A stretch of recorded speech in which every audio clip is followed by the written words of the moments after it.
Dios ruega por nosotros pecadores, ahora en la hora de nuestra muerte. Amén. María, auxilio de los cristianos, Padre, y del Hijo y del Espíritu Santo. Amén. Bueno, primero que todo, las tareas o los exámenes que tienen que entregar. O sea, a mí me han entregado hasta ahora 2, 4, 6, 8, 10. ¿Son todos? Entonces, André ya entregó. Kleiber José ya entregó. Y luego Bari ya entregó. Y luego Molina Gabriel, que no está aquí, ya entregó. Ortuño José Alejandro ya entregó. Pérez Julián ya entregó. Reyes Pedro ya entregó. Ruiz Gregory ya entregó. Sánchez Pedro entregó. Y el último, Suárez Freddy ya entregó, o sea, son 10.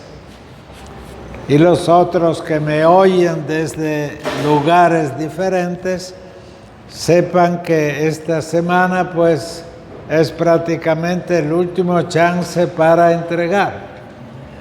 Entonces aquí está William también, William Jiménez.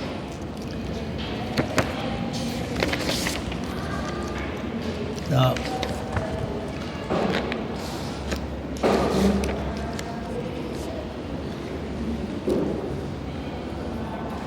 Ok, entonces son 11 que entregaron, pero los alumnos son 23, entonces tienen que apurarse los que no han entregado todavía. Bueno, y repito especialmente para los que están lejos, que hoy terminamos esta experiencia de clases presenciales combinadas junto con las clases a veces, digamos, remotas, y que quedará todavía el chance, además de las notas que les voy a dar de las 2 preguntas que les di. El día 2 de febrero en el ITER estaré allá para lo que el vicerrector llama las clases complementarias, que según los estatutos de la UCAP pueden dar en situaciones irregulares como esta. Y entonces la manera de dar un examen oral como si fuera una clase presencial, la última, es que ustedes escojan uno de los temas que hemos visto y que tengamos un diálogo sobre ese tema escogido por ustedes. Por supuesto, ustedes no pueden escoger de nuevo la respuesta a las 2 preguntas cuyo examen ya me entregaron. Y haré el promedio de estas 3 notas, ¿ok?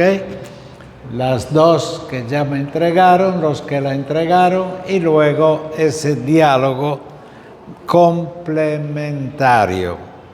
Entonces, espero me hayan oído los que están lejos y que todos tengan claro la situación de las notas.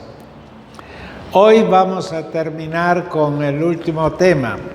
Es un tema muy corto y se refiere a como un resumen de todo lo que hemos visto, cómo hay que ver eso en la línea de la eclesiología desde la vertiente de la pastoral.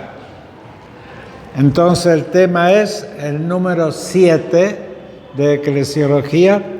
Y dice así: eclesiología y opciones eclesiológicas de la Iglesia Latinoamericana, sacadas como resumen final de Medellín, de Puebla, de Santo Domingo y de Aparecida, y luego del famoso Concilio Nacional celebrado aquí en Venezuela en los años 2000. Entonces va a ser solo un pequeño resumen. ¿Por qué? Porque en los temas del tema 2, la autocomprensión de la Iglesia a lo largo de los siglos, ya el último tema indicaba esto mismo. Pero ahora ya como un resumen o un vistazo final. Aquí están las ideas principales. En América Latina se ha dado históricamente una paulatina y lenta, pero progresiva conciencia de Iglesia latinoamericana.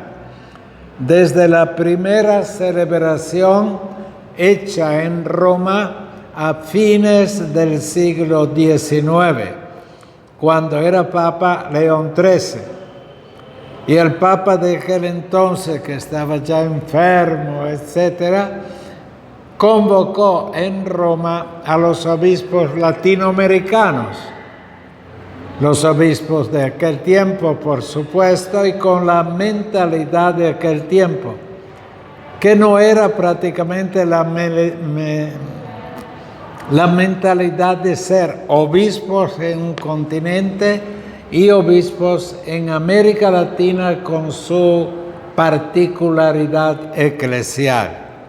Era como quien dice, obispos latinoamericanos trasladados a Roma, y también varios de ellos no eran latinoamericanos, sino obispos misioneros, e hicieron prácticamente esta reunión sin una preparación adecuada previa, con temas, digamos, de introducción o temas preparatorios que se hicieron para las otras conferencias que vinieron luego.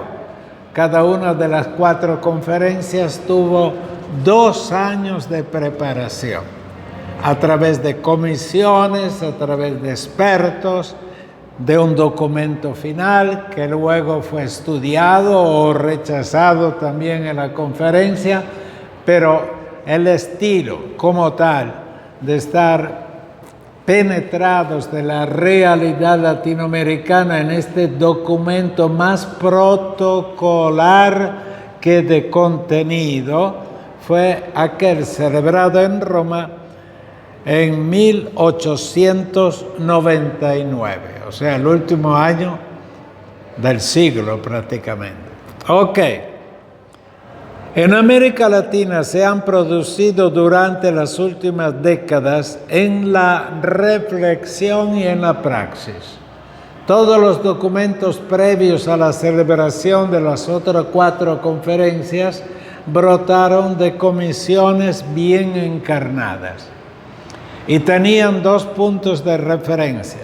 El Vaticano II, recién terminado. Entonces, todo ello participaron en el Vaticano II, ¿ok? Y luego, naturalmente, la encarnación pastoral de cada día.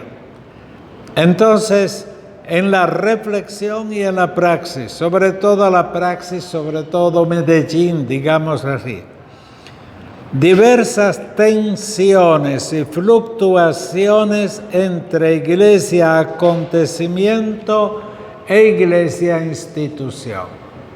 No se esperaban el vuelco del Vaticano II. Y el Vaticano II, ustedes acaban de estudiar cómo se hizo el documento, cuáles fueron las 3 sesiones en Roma, por qué fue rechazado el primer esquema, prácticamente fue rechazada la eclesiología del Vaticano I, y todos abordaron la nueva visión de la eclesiología del Vaticano II. Y fundamentalmente era escoger en privilegiar la profecía sobre la institución. Fue muy duro. y fue debate continuo. Cuando se dice Medellín, se dice batalla, y luego de alguna manera completado en la conferencia de Puebla. Pero la verdadera batalla se dio en Medellín. En ese tiempo tuve la suerte de estar aquí y daba las primeras clases de eclesiología y estaba pues muy informado de todos los predocumentos y documentos finales de Medellín.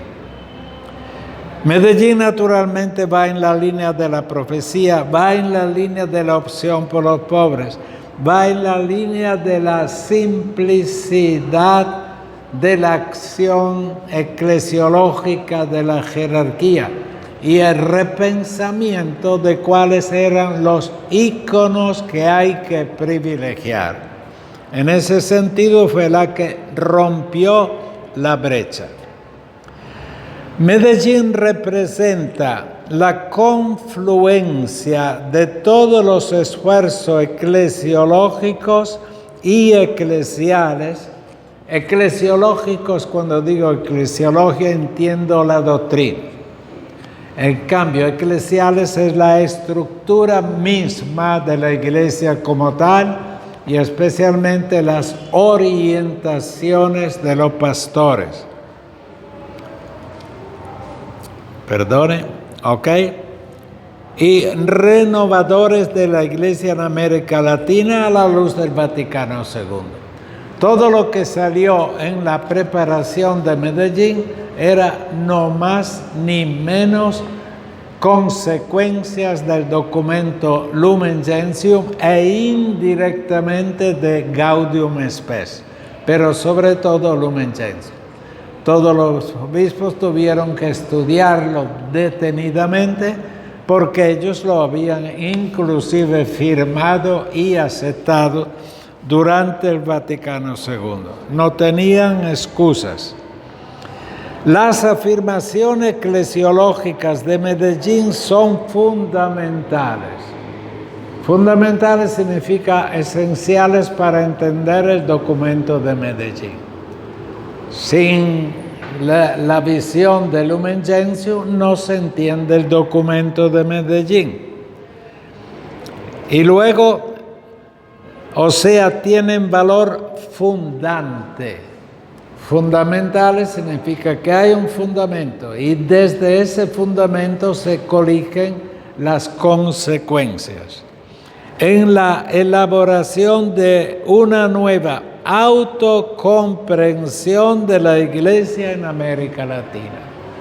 La autocomprensión, les dije al comienzo que ya la vimos cuando vimos todo ese recorrido histórico de la eclesiología en América Latina.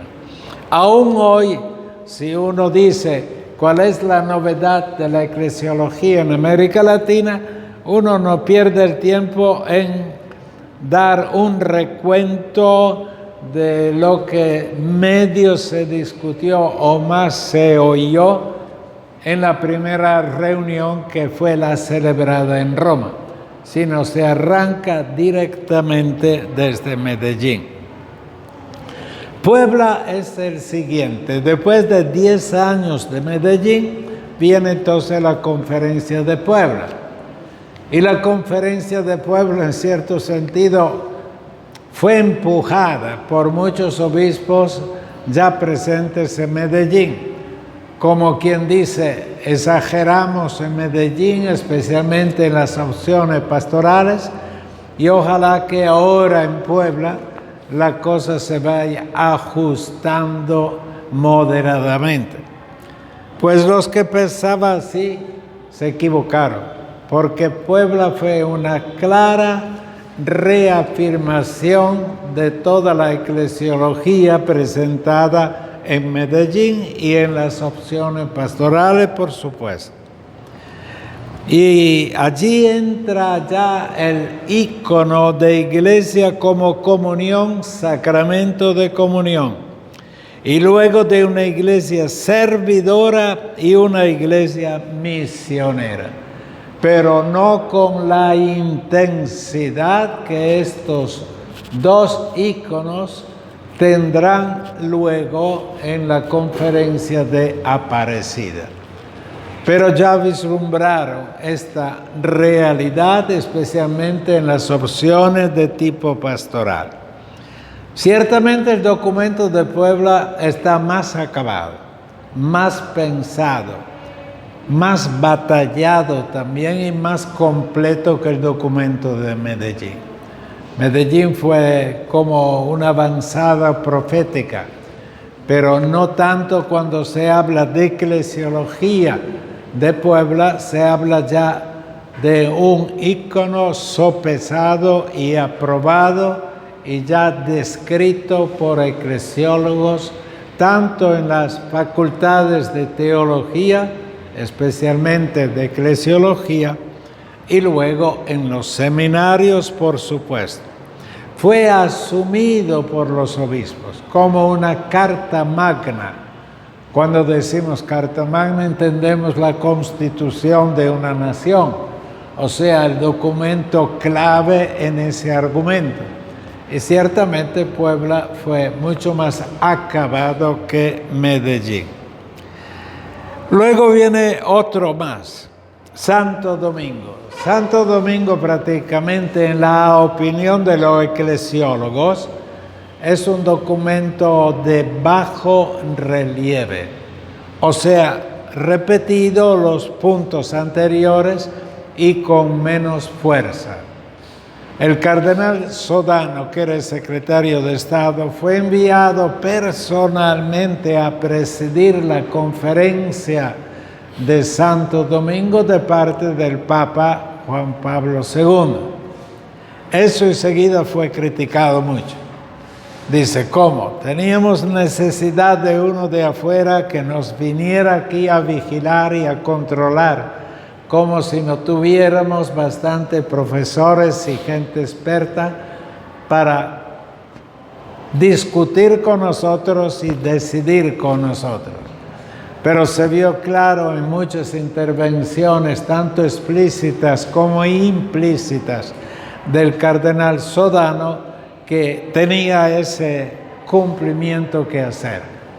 Y querían evitar cualquier comprensión desviada de la opción por los pobres. Sobre todo la eventual lectura de tipo, digamos, ideológico, sobre todo marxista, del análisis de la realidad.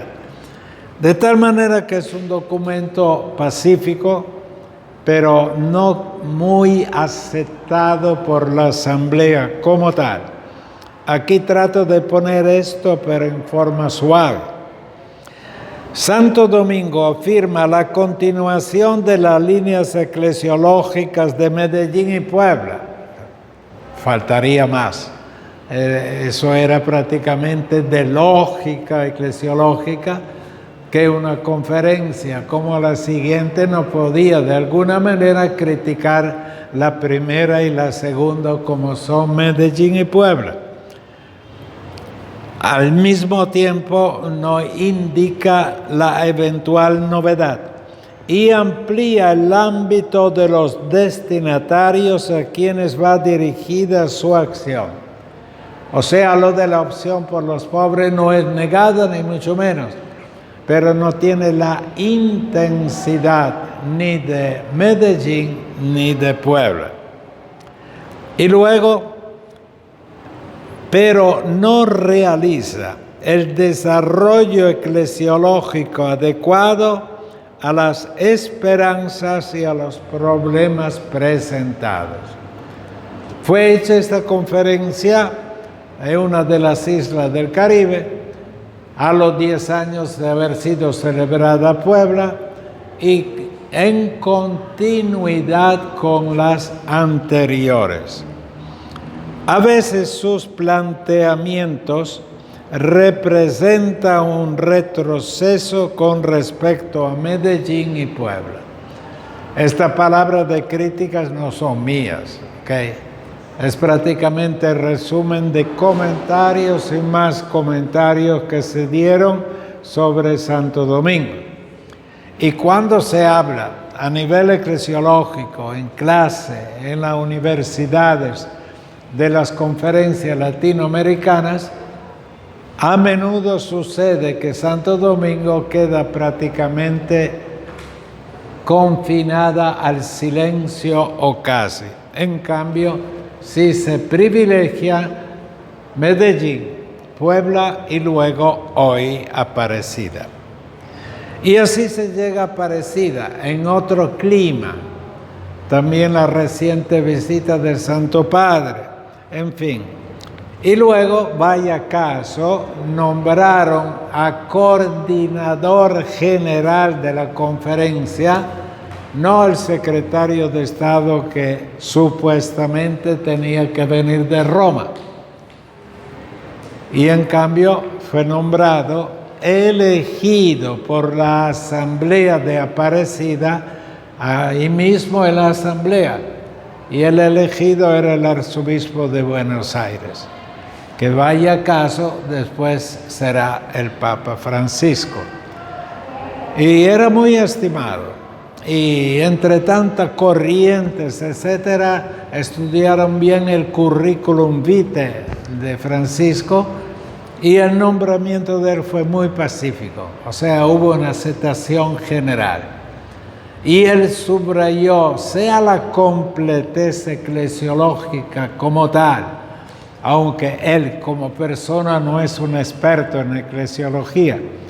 Uno de los puntos a veces criticados de este Papa al comienzo, sobre todo cuando fue elegido, es que no terminó sus estudios de teología. O sea, él sacó pues la licenciatura y todo en la facultad que tienen ellos en Buenos Aires, la famosa Facultad San Miguel, que es uno de los estudios jesuíticos famosos en el mundo. Y luego los superiores lo nombraron provincial, y basta ser provincial para que los libros de teología queden un poco arrinconados, ¿ok? Yo tuve también esa experiencia, que es difícil, y trataba de seguir enseñando en el ITER por un semestre. Y después del semestre dije, hasta aquí llego y punto. Tenía nada menos que 39 comunidades que visitar y atender a casi 300 salesianos. Eran otros tiempos, ¿ok? Pero noté inmediatamente o esto o aquello. Entonces, antes que los salesianos comenzaran a criticarme ese punto, enseguida renuncié al ITER. Entonces, en Aparecida, las esperanzas eran muy grandes sobre todo por el acontecimiento de bajo relieve de Santo Domingo, que era antes de Aparecida, y luego nuevas novedades o nuevos puntos y nuevas actitudes pastorales, etcétera, etcétera. Y naturalmente era el tiempo también del cambio del Papa, la muerte del Papa anterior, etcétera. Entonces había muchos elementos que prácticamente decían, ahora queremos un resumen de todo el camino eclesiológico anterior y al mismo tiempo que sea una conferencia de mucha esperanza, y escojamos como ícono principal Iglesia Comunión, pero junto con otros íconos que les indiqué la otra vez, sobre todo el ícono Iglesia Misionera, Iglesia Servidora e Iglesia Pobre. Y luego Iglesia Comunión como fraternidad eclesiológica en la guía pastoral de las iglesias. Aparecida representa una clara opción misionera. Y repite esta palabra misionera a todo nivel. A nivel de jerarquía, de presbíteros, de diáconos, de ministerios laicales, aquello que indiqué el otro día. En fin, todas las instantes eclesiológicas tenían como título la opinión o el planteamiento de la iglesia misionera. Y uno se extraña porque uno dice, bueno, sabemos cuáles son las etnias indígenas en América Latina. ¿Será que Aparecida se dedica solamente a estos destinatarios? En cambio, la idea de Aparecida era, no, es que toda la iglesia debe ser misionera. En cuanto a planteamientos, en cuanto a encarnación, en cuanto a estrategia pastoral, etcétera, etcétera. Y abarca todas las instantes eclesiológicas. Y luego yo no estaba aquí en ese tiempo, de tal manera que me leía Aparecida cuando estaba en Papua, alguna cosa, etcétera. En cambio me hice el propósito de leerla detenidamente todita, es muy larga, ¿ok? Cuando llegué aquí a Venezuela de nuevo. Y noté que había un estilo vibrante, o sea, un estilo de entusiasmo eclesial, que luego los varios comentarios periodísticos subrayaron enormemente esto, y eso fue uno de los motivos de por qué nombraron a Bergoglio como coordinador del documento final. Y él estuvo presente no solamente por el nombramiento, sino por el influjo que tenía sus ideas. Representa una clara opción misionera, aplicada a todos los protagonistas y destinatarios, no solamente los destinatarios, sino los protagonistas, los que tenían derecho al voto, etc. Es ciertamente un avance significativo, tanto teológico, eclesiológico como pastoral. Ahí prácticamente en Aparecida surge también, claro, la descripción del ícono eclesiológico de Aparecida. Y ahora, culminado, vaya, no hay contradicción, por el recién celebrado Sínodo de la Iglesia de Amazonía. En estos días me leí todo el documento y no es sino una relectura de lo que había ya hecho Aparecida. Entre otras cosas, si ustedes van a trabajar en Puerto Ayacucho, aparte, etcétera, ese libro es como una pequeña enciclopedia de todos los documentos preparatorios al sínodo como tal. Y entre los obispos había también obispos venezolanos presentes en todas las instancias. Entonces, si ustedes van a ser ordenados dentro de año y medio y los mandan no sé dónde, el inspector el otro día anunciaba que entre la esperanza del futuro están los 7 nuevos que serán ordenados dentro de un año y medio. Y se ve que tienen mucha estima entre ustedes de la revolución que van a traer, etcétera, etcétera. Ojalá sea una revolución para bien, de profundidad y no solamente, digamos, de exterioridad como tal. Y hagan también el propósito de leerse el documento de Aparecida. Léanselo antes de ser ordenados sacerdotes. Ok, es mi humilde sugerencia. Bueno, entonces, la propuesta eclesiológica de Puebla es recibida como si fuera la definición de iglesia de parte de Puebla como asamblea eclesiológica y asamblea eclesial. Y no lo olviden, yo se lo indico aquí en los apuntes, que dice así: propuesta eclesiológica de Puebla.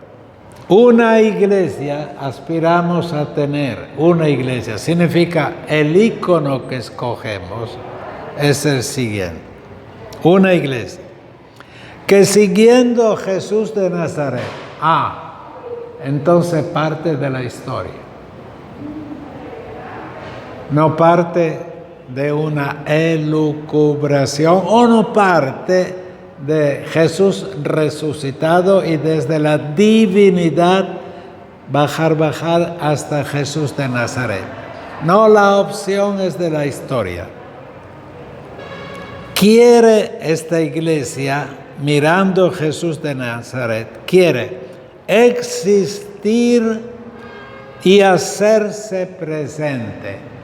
No tanto con libros de eclesiología, existir primero que todo. ¿Cuál es el espacio y el tiempo de la eclesiología en América Latina y en los estudios, en los pensa de las universidades, etcétera? Y vivir en el continente latinoamericano. La opción es por el continente latinoamericano, pero no para estudiarlo desde afuera, para vivir. Quiere existir, quiere hacerse presente y quiere vivir en el continente latinoamericano. Son todas palabras que dice una iglesia encarnada en este continente. ¿Y para qué? Para servirlo, no para dominarla. Ya esto de servirlo dice el contorno, digamos así, del tipo de pastoral que hay que tener. Evangelizándolo, enseguida dice, mire, no somos líderes políticos, ¿ok? Y no somos catedráticos de famosas universidades. No vivimos aquí, existimos aquí, nos hacemos presentes para servir este pueblo y hasta ahí uno puede decir, ok, puede también ser una ONG. En cambio dice evangelizándolo. Sea lo nuestro no es una opción de tipo político y sobre todo no es ninguna opción de tipo partidista parcializado. Evangelizándolo, o sea, la Carta Magna es el Evangelio como tal. Y por tanto, contribuyendo de nuevo ahora a la luz del Evangelio, no de otras ideologías, y eso aún en Puebla estaba muy presente la tentación de ideologías.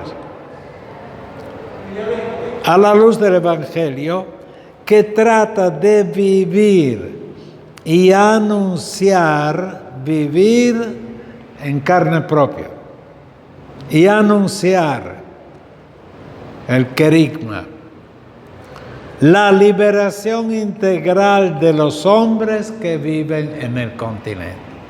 La liberación integral excluye ideologías parcializadas y se abre una liberación integral, tanto pastoral como eclesial, y pastoral del hombre integral, y no parcializarlo, por ejemplo, a una evidencia política. Y la política no la evitaremos nunca porque es parte de las opciones en América Latina y de otros continentes también. Esta es la descripción del ícono de iglesia en Puebla, que es como en práctica resumen de las conferencias dadas. Pero Aparecida pues tiene argumentos para subrayar esto, porque Aparecida viene después de Puebla naturalmente, y al mismo tiempo tiene un enfoque doctrinal eclesiológico bien acabado y bien estudiado. Bueno, nada más ni nada menos, con la recomendación que por favor no olviden a Puebla, a Medellín y a Aparecida y también Santo Domingo. Bueno, con esto yo prácticamente termino la visual un poco accidentada del estudio de la eclesiología en cuanto a tiempos, en cuanto a lugar, en cuanto a realización regular de este semestre que no dependió ni de mí ni de ustedes. Accidentes de la vida y ¿qué vamos a hacer? Ustedes traten de terminar bien, de prepararse también para ese eventual diálogo final y así, de esta manera, pues tratar, supongo que están bien en las otras materias que ustedes deben dar o rendir exámenes en febrero. ¿Están todos al día o qué? ¿Terminaron ya? ¿Tienen los apuntes o tienen los contactos, todo? Ok. Ayer en las oraciones de la tarde agradecí a la comunidad por haber facilitado el salón, etcétera, para ustedes. Y con sorpresa mía, cuando llegué aquí, ese salón que era el acostumbrado estaba ya ocupado por uno de los cursos de bachillerato de aquí.